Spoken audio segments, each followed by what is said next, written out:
नमस्कार,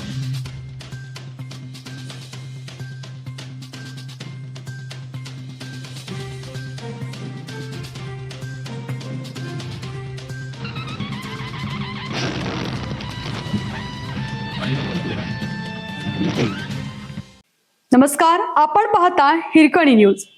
हिरकणी न्यूज प्रत्येक क्षण ताज्या घडामोडी आणि महत्त्वाच्या प्रत्येक बातमीसाठी नेहमी तत्पर. माधुरी हत्तीन महिनाभरात कोल्हापूरला येणार. वनताराची टीम नांदणीत पुनर्वसन केंद्राच्या पाहणीसाठी दाखल. शिरोळ तालुक्यातील नांदणी येथील महादेवी उर्फ माधुरी हत्तीनीच्या पुनरागमनाचा मार्ग मोकळा झाला आहे. तब्बल वर्षभरानंतर तिच्या परतीच्या हालचालींना वेग आला आहे. पुढील महिन्याभरात माधुरी नांदणीत परतण्याची शक्यता व्यक्त होतीये.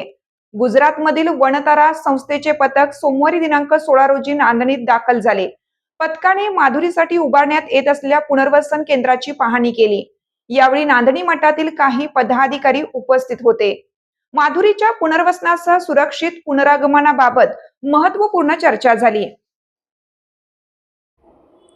आज वनताराची टीम दिवसभर नांदणी येथे तळ ठोकून होती. माधुरीच्या पुनर्वसन व सुरक्षित पुनरागमनाबाबत महत्त्वपूर्ण चर्चा आणि पाहणी करण्यात आली.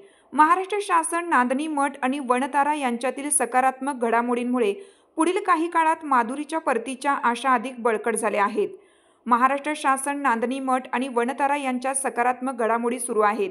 त्यामुळे माधुरीच्या परतीच्या आशा आणखीन बळावल्या आहेत. माधुरी हत्तीनीला 28 जुलै 2025 रोजी वनतारा येथे नेण्यात आलं होतं.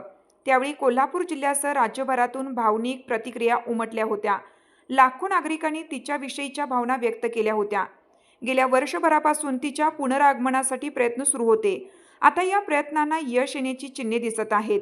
नांदणी मठ आणि वनतारा यांच्या समन्वयातून लवकरच माधुरीला पुन्हा नांदणीत आणण्याची प्रक्रिया पूर्ण होण्याची शक्यता आहे.